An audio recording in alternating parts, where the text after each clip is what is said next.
What's going on, everybody? Welcome back to the Filsinger Games Character Spotlight with Mike and Brock. I'm Brock, and this is Mike. Hi, I'm Mike. Tonight, we're going to discuss two more wrestlers in the Champions of the Galaxy universe. We're going to be looking at Pit Viper, who was a request from somebody on the boards. Kirk. I believe it was Kirk, yes. Yeah. And also, we're going to look at Splatter. So, two masked men today on the show. I've always had a thing for masked wrestlers myself. A lot of my bootleg guys have always been masked. I don't know what it is. I guess it's my superhero influence. But yeah, we also got a couple other topics we're going to discuss. Mike, if you want to talk about your plan for our secondary topic this evening. Yeah, our secondary topic this evening, once we finished with the wrestlers, we're going to talk about the GWF power creep and how it has affected the game for the good or bad. Okay. Yes, it's something that all games suffer from, and this one is no exception. But I think there's some reason for it, which we'll talk about when we get there. Yep. All right. So you want to kick things off with Pit Viper? Okay, yeah. Pit Viper was one of the more interesting characters, I think, at the start. He was one of the original two masked men, Splatter. Well, of course, you have Death Knight as well. So, but with Pit Viper, for me, he was, he was a member of the Titans. And how I pictured him is, when I colored in his cards, it was bright orange with green highlights. But I pictured him how like Jake Roberts used to wear. So Jake had like 18 different tight colors he used to come in. That's how I pictured Pit Viper. Yeah, I could see that. He had different masks. They were all the same style, but just different color variations. And that's how I viewed Pit Viper. Okay, yeah. To me, he was always like my Rey Mysterio. Because I started playing this game in 1997 at the height of like the Monday Night Wars and all that stuff. And Pit Viper was my Rey Mysterio. That's how I always pictured him, as like the flashy, high-flying type guy. And I love the Titans. They're probably my favorite team overall. Just, they're good guys, always been good guys, but not like geeky, nerdy good guys. Yeah. But like fighting, like tough guy, good guys. Almost like fighting Titans. Exactly, or flying, depending on what year that you're looking at. But whether flying or fighting, the Titans have always been a favorite of mine. And Pit Viper is, obviously one of the first three Titans in the game, along with Pulsar and Lord Nexus. And he's always just been a favorite of mine. Yeah, see, when the Titans first come out, there were the three of them. And Lord Nexus, for me, was like an A-tier guy. He was... he was the man, basically. One of the guys who could have captured the titles. And Pit Viper was secondary, and Pulsar was just, he's a hurt unit. He couldn't get a whole lot done back then. Yeah, he was the rookie. And so when we used to do our first tag team, it was always Pit Viper and Lord Nexus as the tag team. Okay. Because Pulsar just, they couldn't cut it. And I wanted them to win titles. And they couldn't do it because a lot of times that that C out of the ring on Pit Viper cost them some matches, especially. Yeah. You almost don't want to leave the ring at that point. Yeah, because back then, some people may not realize, but the original cards you didn't roll for your pin. Yeah, it was automatic. It was automatic, and so they lost a lot of matches that way. So right down, out of the ring. There's your 10, 11, or 12 win. Yep. Which is easy to do. And Pit Viper was also the first guy to switch sides. Yeah. So in the game, he became face to heel. And I remember this was a big argument with Rob and myself. I can't, because Rob told me, hey, the set come in, come on down. And he's already booking a card. And he's got Pit Viper and Splatter as a tag team. I'm like, what are you doing? I'm like, these guys are feuding. He's like, no, the book said there's, he turned. You got to get a story to that, though. Yeah, I'm like, there's no story. He goes, no, the story's in the book. He goes, it's already happened. I'm like, oh, no, you can't do it that way. And but that's the way Rob ran his Fed. Hmm. It was both our Feds, but Yeah. he owned the card, so He has final say. Yeah, I see a lot of that too. Like I always try. I'm so far behind, so I have this luxury as you are as well. Like I read ahead, so I can start planting seeds. Like if there's going to be a split, I can have like something happen in a tag match where, hey, I was reaching for the tag, you didn't tag out. An argument after the match, whatever. That's why I like being behind for the most part, because I'm never going to get caught up. Oh no! But that's one of the advantages of playing from behind is you do know what's coming and you can kind of book for it.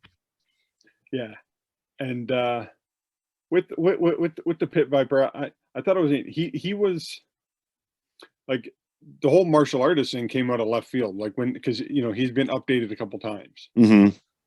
And I never pictured him as a martial artist in his first one. No, not at all. He looks like a superhero. Yeah, and he came back. When he got updated the first time, he came back as Dragon Master. Mm-hmm. And I think as Pit Viper, I don't think he captured anything for me. Me neither.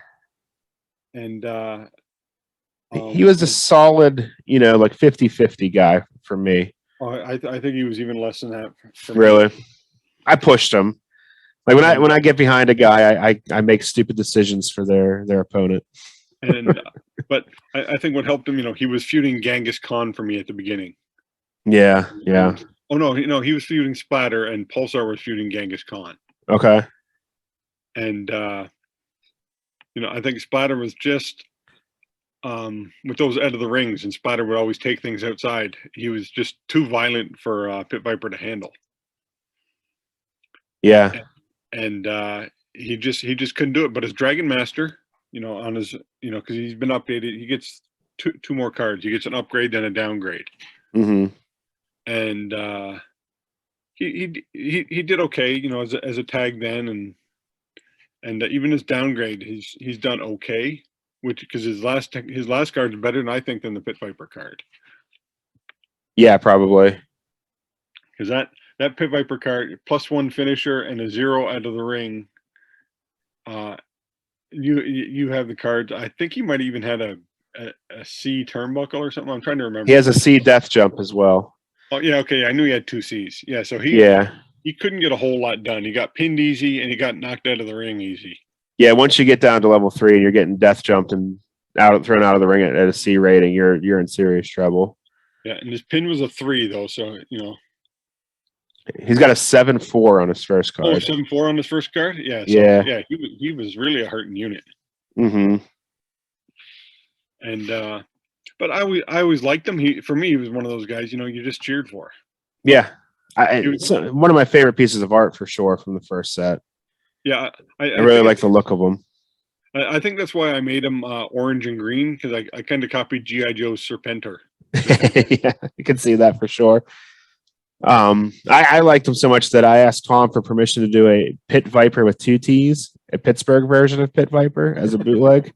I gave it away at one of the tournaments I ran at the comic book store.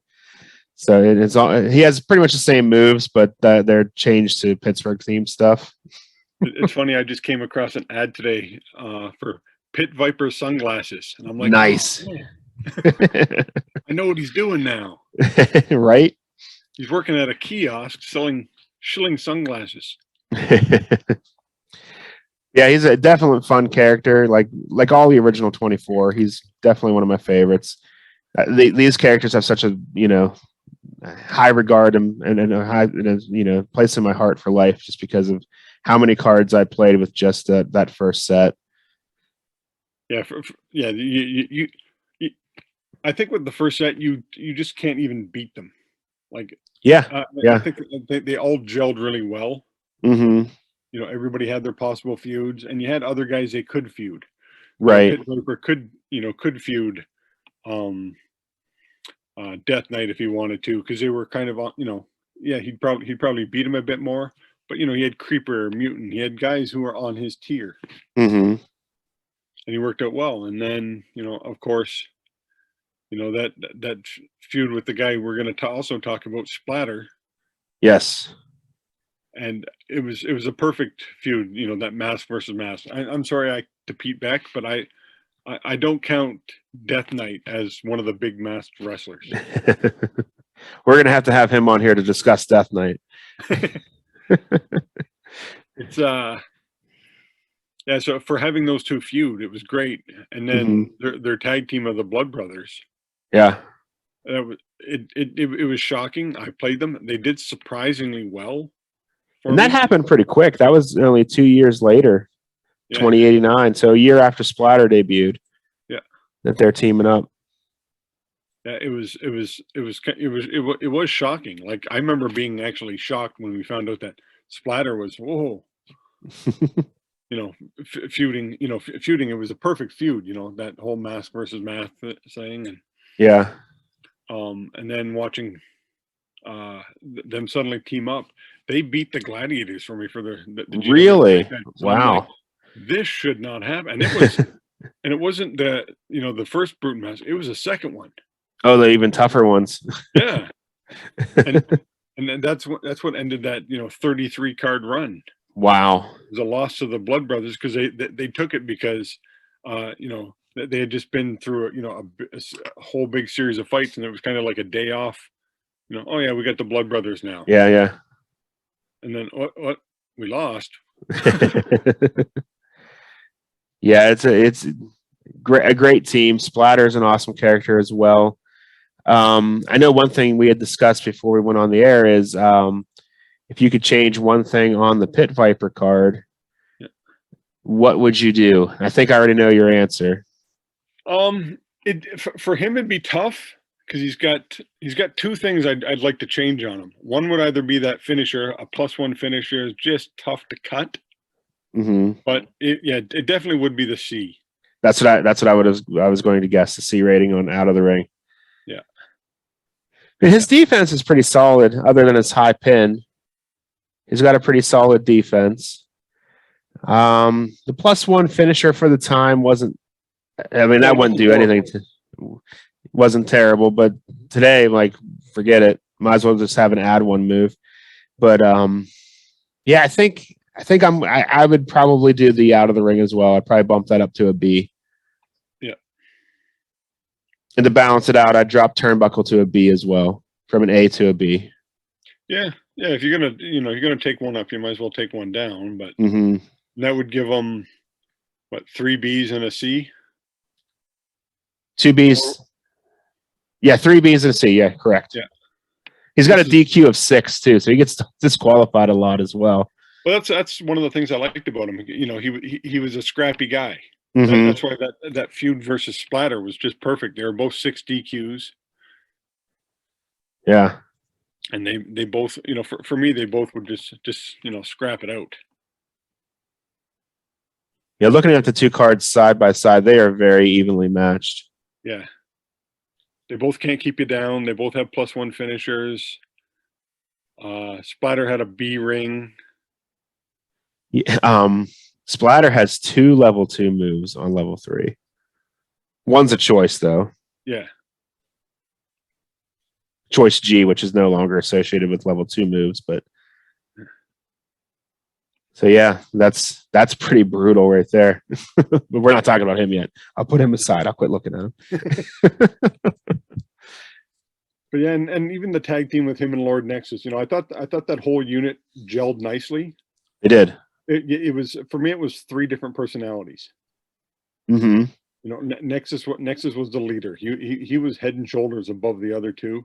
Pit Viper was his easily right-hand man, and Pulsar was the young up-and-coming rookie. The wide-eyed youngster. Yeah, and then later on when Billy Joe came for a year, Pit Viper and Pulsar teamed up, and it was just a horrible team. Titan Power, though, is one of the best of all time, if not the best of all time. Yeah. But like I said, Pit Viper, he was an interesting guy, and I've seen people use him different ways. For me, I did do the heel turn, but I didn't leave him heel long. Yeah. For me, it was something, he switched, not for me, it wasn't jealousy. He switched because he wanted gold. Okay. And he didn't think he was going to get it with Lord Nexus. Makes So he sense. joined the mass, the mass assassins. He thought he He had a was only better. with the Masked Assassins for 2 years. Yeah, I think I kept him 2 or 3 years. Yeah, Okay. and then he came back. But for him, it was it wasn't jealousy. He just wanted some personal gain because he knew he was outshined by Nexus, Hmm. and I never made him a jealous bad guy. He switched just for the strictly like I need gold. This is my best chance for a gold. Like kind of like when a baseball player. He's like, I don't think I'm going to win this with this team for my free agency. I'm going to team B. Yeah, yeah, that makes total sense. And for me, that's what he was. Yeah, he never came across to me as like a jealous guy either. More like you said, yeah. I see that for sure. Yeah. I just with me, he just felt like he fit in better with the other guys, the Masked Assassins and stuff. He was the martial arts background and everything. Yeah, even with them, for me, he was the odd man out. Hmm. I he just for me he didn't fit. We also had Death Knight and Executioner on that team as well. The original Mass Assassins. Hmm. Yeah, and I think after I think I broke them up fairly early on. I've always had the Mass Assassins, Hmm. and then he became. We don't want to get too far off topic, but I think when Pit Viper left, it was kind of the downfall for me for the Mass Assassins. They could never. Uh, I had Darkos take it personally, Okay.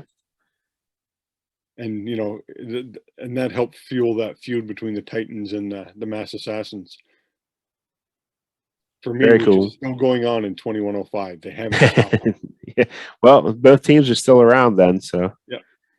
the Masked Assassins don't disband until 2109, Oh, okay. Yeah. So I and the got plenty. Titans are still going strong. So Yeah. But you can keep. Like I haven't followed the storyline since the first invasion. I've always made my own. I don't okay, even read the books because I don't want to be swayed. I have no idea what some of these guys do. right. The only thing I have to keep track of is making sure I don't do what you did. Oh, Dreadnought, that's a great guy. Yeah. See that. That's one thing I make sure. Hey, this guy's not actually somebody else. Right. The Broc Atkinson role. We should probably move on to his tag partner here, Splatter. Yes, Splatter debuted in Galaxian Invasion. I always thought he should have been a better than a -1 power. Yeah, because he to me he's always reminded me of like a slasher movie villain. Well, that's what it's all based on. Exactly. So those guys are throwing people around with one hand and stuff like that, like pretty much impervious. So yeah, a -3 at least, I would think. His costume was all white with red blood splatter there. That was his costume for me. That's great. Like he had just had a death match. Yep. Now he was with when he first broke in, he was with Kraken and them, if I'm correct. I think so. Yeah. Kraken, Genghis Khan, and Splatter. Let's see. Yeah, he was a member of the Society of Death when he debuted in 2088. Yeah. Which was all those guys you just mentioned. Yep. Genghis Khan, Kraken, and Mutant. I couldn't remember where Mutant fit in, but okay, yeah. Yeah, Splatter. I loved later on when the Splatter's lottery thing happened. Yeah. Like I pulled no punches with that. Like if it was a female valet or whoever, like he was taking them out. I think I did that for the first 2 years, and if anybody doesn't know the Splatter lottery on his second card, he had a game mechanic that was only in the booklet. So if you didn't read the booklet, you didn't get it. It's not on his card. Where if the final was a 1-3, Unlucky 13. Yeah, unlucky 13. He came to the ring to beat the crap out of the loser. It's good stuff. I had him do it. Yeah. He was a solid bad guy. He was my thug, but you know he was Kraken's muscle. And he just looks like a bad guy. Yeah. With a hairy, all like, mask and everything, the blood all over him, all that. He just, he is a bad guy. There's no way around it. He's a bad dude. Like for me, he had a mini feud with Wolf. He didn't do well in it, but he didn't back down from him. Yeah. Like Wolf, I like Wolf that. kicked his ass through and through, but he didn't back down. He kept coming at Wolf, and Wolf was like, stay down. Like to the point where I literally had Wolf was like, I'm not taking any more matches with you. I beat you 4 times in a row handily.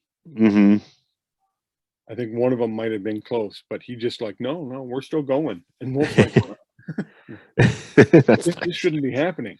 But that's how I had Splatter booked. Like Splatter was an absolute nut job. And he was. Did not care. Yeah. He's got his finisher, the hatchet job, is an interesting named move, which is it's a stun gun apparently, or a hot shot. I like that. Hatchet job's a great move name. It is, especially for somebody with the name Splatter. But I like how he uses blunt objects, not blades. Yeah. Just blunt force trauma. Exactly. He's got the moondog bone he carries. Arsenal. What if he was the first? If him naming his weapon predates wrestlers naming their weapons like they do now? Oh, I didn't even know a lot of wrestlers name their weapons. Drew McIntyre's sword's name is Angela. Oh. Chris Jericho's bat's name is Floyd. Okay, I did not realize that. Yeah. Well, Abyss's 2x4 with nails in it had a name too. I think it was Janice. See, for Splatter, for me, when we talk about things we could change, I would have upped his finisher to a +2 or 3. So he would have been the first guy to be a low level character, but when he hits you with that, that finish, there's a good chance he's going to end it. Yeah, because his level 3 defense is pretty rough. He's got 3 downs on there. Yeah. And a pin of 6-3. The pin's decent, but 3 downs is pretty brutal. And I don't think he has any A's. He's solid B's down the board. I think he's got 4 B's. He's average at everything. And other than his I think he captured 2 tag titles with Pit Viper. Okay. He captured the GWF tag and I think the War Games tag with me. Nice. And then as Splatter, I think he captured the GWF heavyweight title. He had some good runs because he had 3 downs then, dual finishers, 1 down and a pin. A ring. He's still a beast. I have him teaming up with Enigma now. Oh, that's a cool team. And they do quite well. They're in the GWF, so they're in my top 40, and they're none of them have dropped, so they're doing good up there. Cool.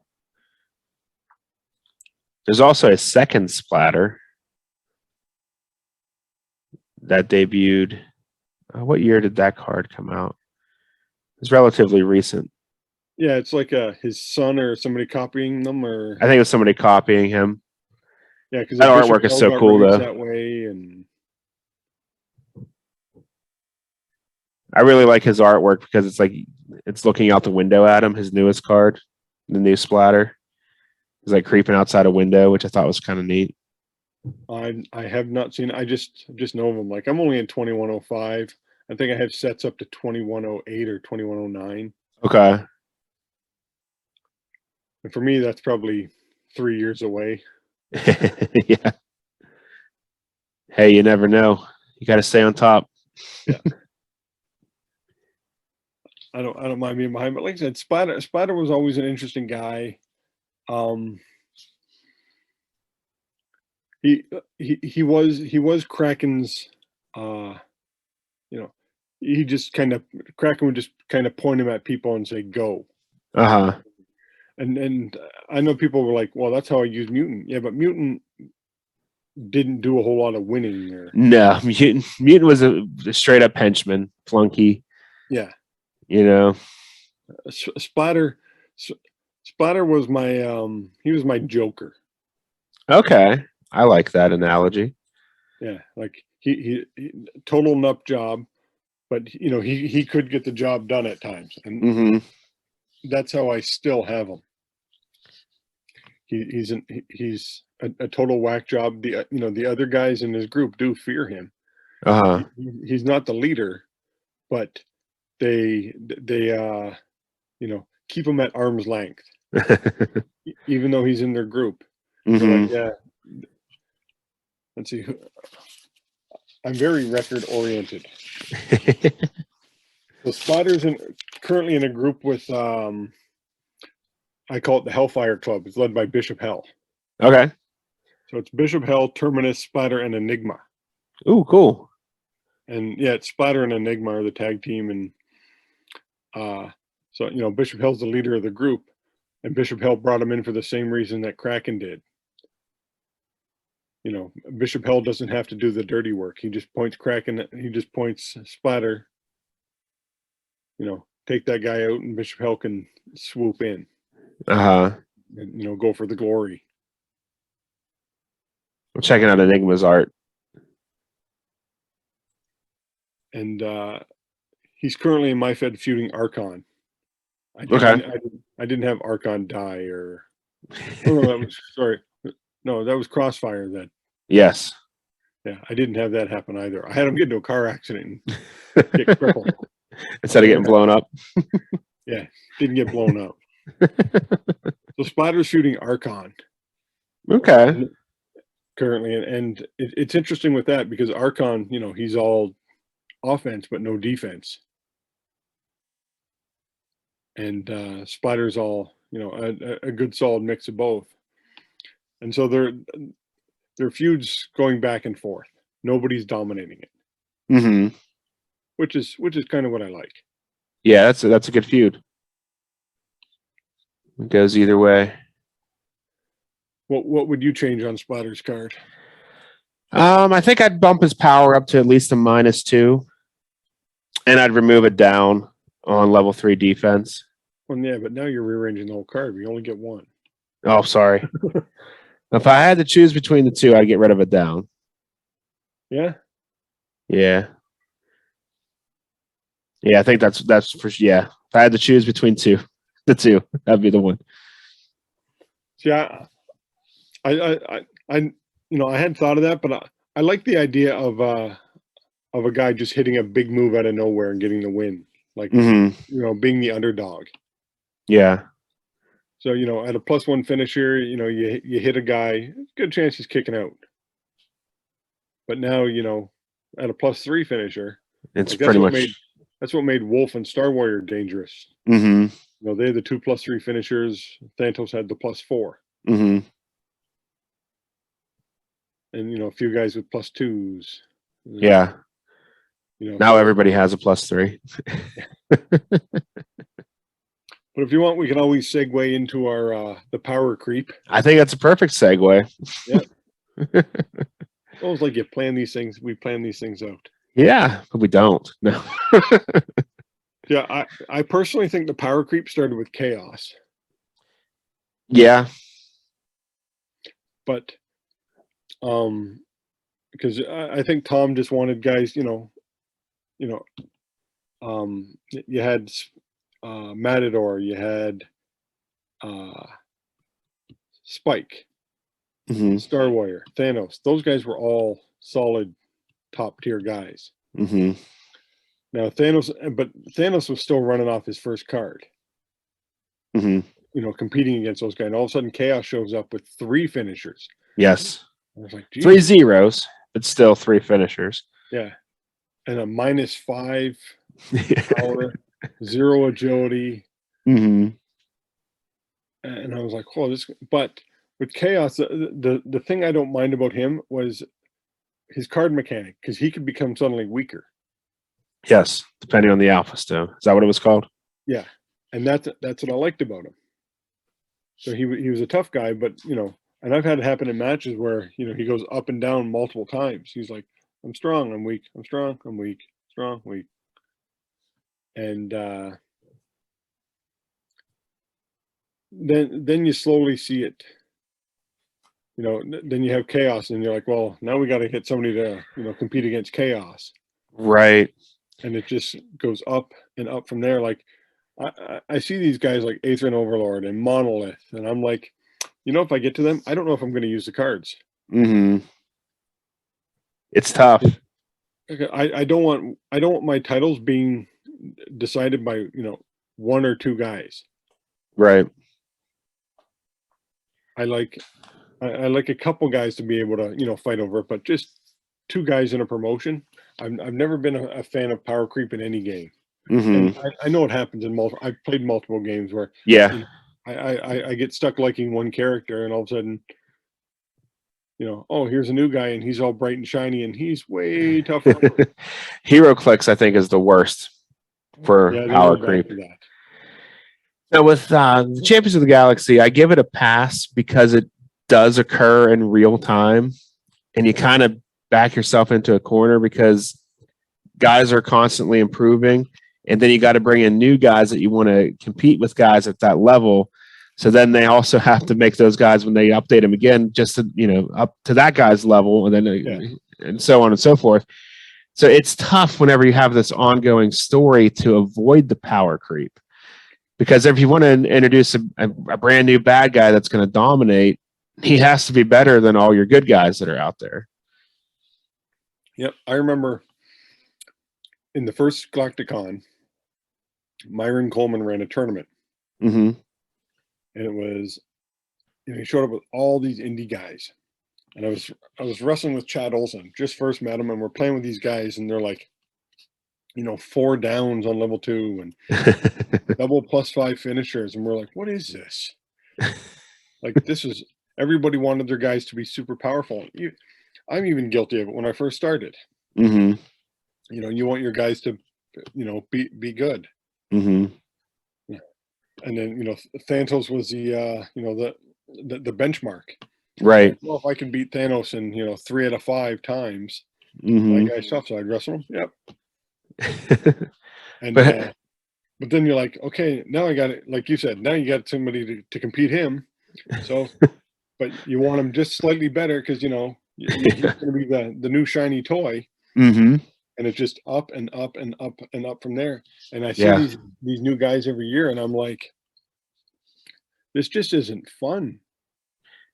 The thing though is, like, it's across the board now. Everybody's tougher. Like, even the weakest guys on the card could probably beat anybody from the original 24 without too much trouble. Oh yeah. And they're supposed to be the bottom tier guys. But yeah, it's, you know, you got guys like, and I like how they're getting clever with some of the stuff too. Like, I think it was Kill Prey had I'm not that far yet, but he has an option where he rolls a move and it's like he gets to roll again. Like, if he doesn't hit his finisher, he gets to roll again. But it's not guaranteed he's going to hit the finisher, but he gets another chance at it. He just has like this one move on his level 3 where it's like roll again or something like that. I think it was Kill Prey. Now a lot of guys have finishers on defense that they can hit. Shane has that as an option. So there's things like the add 1 moves. Yeah, I wanted to mention that. I'm glad you brought that up. That was a game changer. For me, when I use add 1 moves, the first time I ever used it was at a Galactican, and I was using Grovel. Okay. and he doesn't have a finisher, but he's got like 2 or 3 add 1 moves. Mm-hmm. And I remember the guy I'm wrestling, Steve Vanderberg, he never rolled his finisher. He just kept rolling downs.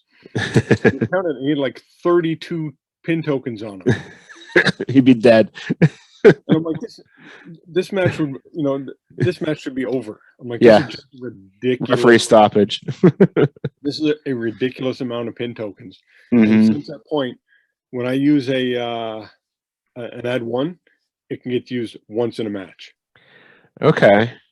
After that, it's just he does that. Just a regular move. Yeah. Okay, I like doing that. That's a good idea. Because it became such a game breaker. Like you said, you don't even need finishers anymore. Mm-hmm. Some guys would have 2 or 3 of them on a card. Yeah, a lot of people do now. They have at least 2. The top tier guys, at least. I'm like, no, it's too much of a game breaker. I've had moves against opponents, in some of the online matches at the Galacticons, Mm-hmm. and it's like add 1, add 1, add 1, add 1, and they don't hit a finisher. Yeah, that happened to me. I was streaming last night. I have a character that I forget which match it was, but he has a couple add 1 moves, but no finisher. And it got to a point where his opponent, if he just rolled pin, it was mathematically impossible for him to kick out. Yeah. So but then he ended up winning the match because he never, it just got to that point where he took over on like an out of the ring switch or something like that, and hits a standard level 3 move. The opponent rolls pin and rolls like a Snake Eyes. I think it was Snake Eyes. It was so bizarre because like the opponent was a bloody pulp. But just because of the add 1 moves, and then he got to turn around on an out of the ring roll, and then just quickly won with 1 move. So yeah, I think the first guy to have one was Vengeance. Okay, so it's pretty late then. Yeah, it did come late in the game, and it was a game changer. Like I tried him a couple times, and it was one of those things where he showed up and he just obliterated people. You get the down, the other guy rolls hurt, down, hurt, down, hurt, but you've just added 3 to his pin. Yeah. Rolling at 6, and he keeps rolling hurts. So eventually he'll get there. And then he hits his +3 Helter Skelter finisher, and it's all over. And it's like, yeah. And I know I've taken some slack from it. I remember I was talking to Rob Bobian about it, and he's like, "No," he goes, the whole character is based on that. I'm like, "Yeah, but it broke the game." In my opinion, the add 1 literally broke the game. Mm-hmm. I think it has its place, but I think it's used too much. Yeah. And I'm guilty of it too, because I do a lot of bootlegging myself, and I, when I want to just bump a guy up a little bit, I give him an add 1 move on that 6th spot on level 2. It's just I've probably made 1 set and a couple characters here and there, and I've never used it, and that's how much I hate nice the add 1s. At least you're sticking to it. Oh yeah, it's you gotta stick to your guns, and that's the hill I'm gonna die on. Right. To a character, because I when it comes to the power creep, that's for me, that's the one move that broke it. Yeah. There's a couple guys that have an add 2. Godsend has an add 2 move, but he can only use it once. Oh, okay. Then see, that's not bad. You add it once, so. Mm-hmm. But add anything where you can keep adding your pins. That's not a finisher. I was famous for Lord Nexus. Mm-hmm. In the first probably 5 Galacticons, I took Lord Nexus, and I won a few tournaments with him, and I took him to the final 4 on 15 different tournaments, because I'd get guys down to me, Titan drop, Titan drop, Titan drop. And I could roll. I was rolling 5s and 6s nonstop. But those are finishers, so it didn't bother me. Mm-hmm. But, it's like having a finisher on level 2. Yeah. It's having a 0 finisher on level 2. It really is. And so, like I said, when I looked at the power creep, it was slowly, but you hit Vengeance, and you see that add 1, and you're like, this is going to become a game changer here. And next thing you know, it's the power creeps up. All the top guys have the add 1s. Mm-hmm. You don't see some bottom tier rookie with an add 1. Yeah. They're all going up. There are some game mechanics that can, that can change. Like Enigma's, out of the ring. He can hit his finisher, but that's a 1 in 6 chance. That's not an automatic. Right. Or Wildcat, hitting his +4 finisher on a 1 through 4. Mm-hmm. That worked for me. Yeah. Because that's how I pictured Splatter. Mm-hmm. You get total. He's a rookie. He's not that good of a character, but he can hit that one finisher that could end the game. Yeah, makes sense. And end the match.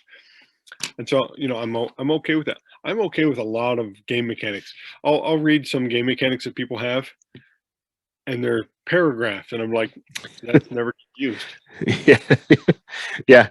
The font is so small that you need a microscope to read it. Yeah, There's so much to fit on the bottom of the card. I was guilty of that a lot when in the late 90s when I was making a ton of stuff. Like I always felt like I needed to put some kind of gimmick on the card. And I look back at it now, I'm like, nobody used this stuff. There's no way anybody was enjoying it. Out of all the characters I made, I've added 2 game mechanics. Mm-hmm. One was on the bootleg character Walter, and I gave him 2 leaves. Okay. And he was the first character to have it, and I don't know if anybody else has had it since. Mm-hmm. Because he was a circus geek, so he didn't understand wrestling, so he would just wander away from the match. And that's what I had him doing. Makes sense. He didn't break it. He was a B ring, so it's not like he was an A, and he had 4 downs. Mm-hmm. So balance it out. And the other one, I was talking to Todd Jorschel about this. He made his character the tournament master. Yeah. Around the same time, I made a character called the champ. Mm-hmm. And the game mechanics are almost identical. Now, they're not game breakers. Like his is, if he's in a tournament, he gets better. Yeah. Like champ, if he holds a title, he gets better. Makes sense. But on my character, I had a game mechanic where if he holds a title and he's a heel on a roll of 10, 11, or 12, he's just like, I'm out of here. See ya. And he just walks off with the belt. Yeah. Because that's something that happened a lot back in the day. Well, that's where I got the idea. Mm-hmm. Because I love watching old wrestling, and I'm like, that would make a perfect thing for a heel guy to do. Mm-hmm. And I brought that up to a couple of the guys who make cards, and they're like, that's a great game mechanic. We got to figure out a way to put that on a guy. Mm-hmm. And I'm like, yeah, there are, but getting back to power creeps. You could even say genocide was a power creep. Mm-hmm. But you had to beat him early. If he didn't hold it higher, he's not that bad. But if you hit that 8 first pinfall of the game, all of a sudden you got to deal with genocide. Yeah. It's game changer. Yeah, but again, that's the thing. It wasn't an automatic thing. No, that's why I liked, and I still use genocide. I do like using him. It's not automatic. Right. I've had many matches where he never becomes genocide. Mm-hmm. It never happens. Right. So that's what I think. When you get a game mechanic that can break it, mm-hmm. you have to be careful on it. For sure. And I think we've gotten to a point now where there's too many gimmicks. Yeah. And I still get bootlegs. People send them to me and show me them. And I'm like, can you not have a wrestler without a gimmick? Yeah. Because I remember I had whenever we did the GWFZ, I got Irish Heat in there. I put a gimmick on him where he was injured. Like he had a surgically repaired knee, and it would give out on him every once in a while. And then his stats would just plummet. But then I look at it, I'm like, oh, this is so cool. My guy has a gimmick. And then I get the set, and everybody else had a gimmick too. So. Yeah, I remember that. I gave my guy a gimmick, but it was taken away. Okay. It was deemed too powerful. Okay. Because I looked at the original Omega card, the blue one. Mm-hmm. It had the 0 finisher and the +4 finisher. Yeah. When he was, dominating. I can't remember what those sets were. 2074, 74, I think. Yeah, 74, 78. And but he's got no reversals on his card. He's got no power or agility reversals. Wow, I have to look at that one. Yeah. I never used that card. I noticed it and I'm like, ooh, that could be a good thing. So when I created Ares, I added that. I'm like, he's a Spartan. He's been fighting since the age of 5. He's gonna know. Yeah, I can't do that to this guy, so I'm not gonna try. Yeah, he's gonna be a smart enough guy where he knows the strengths and weaknesses of everybody. He mentally takes people apart and knows his strengths and weaknesses and what he can do, couldn't do to every opponent. For me, it's not a game breaker because I think I only gave him a zero agility -2 power. So even if he had something, it's not going to be overpowering. But it's just on his card. Yeah. Private.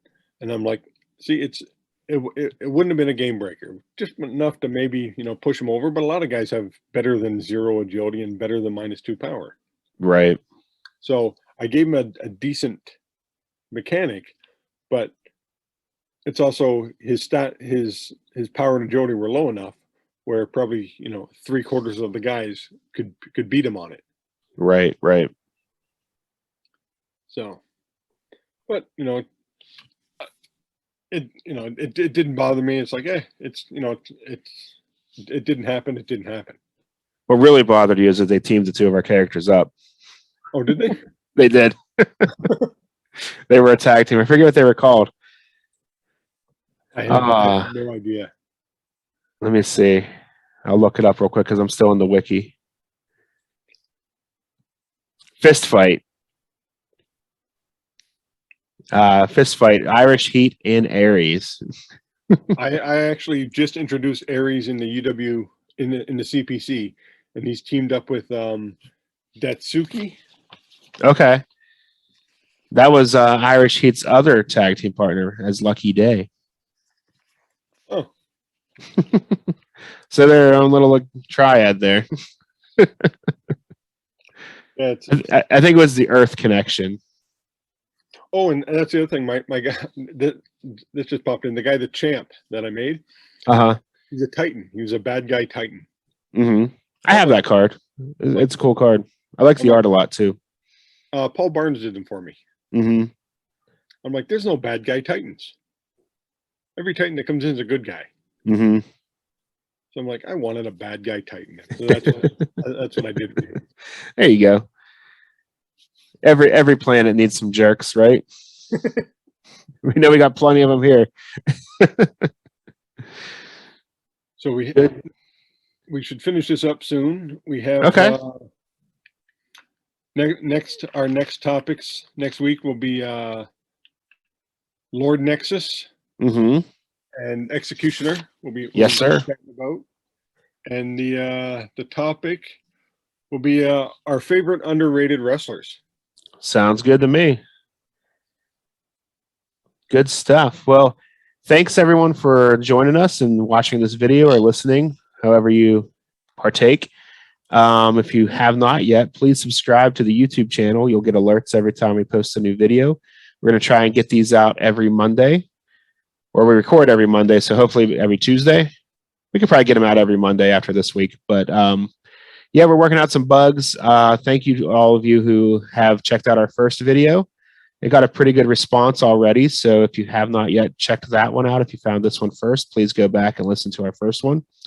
And thank you very much. We'll catch you guys next time. I've been eating Smarties. There you go. Canadian Smarties. So they're like M&Ms, but better. Ooh, so American Smarties are just chalk. Yeah. Flavored chalk. We call them rockets up here. Nice. American chocolate also tastes like plastic after you've eaten Canadian chocolate.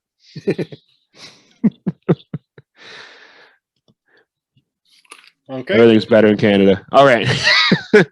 Have a good one, everybody.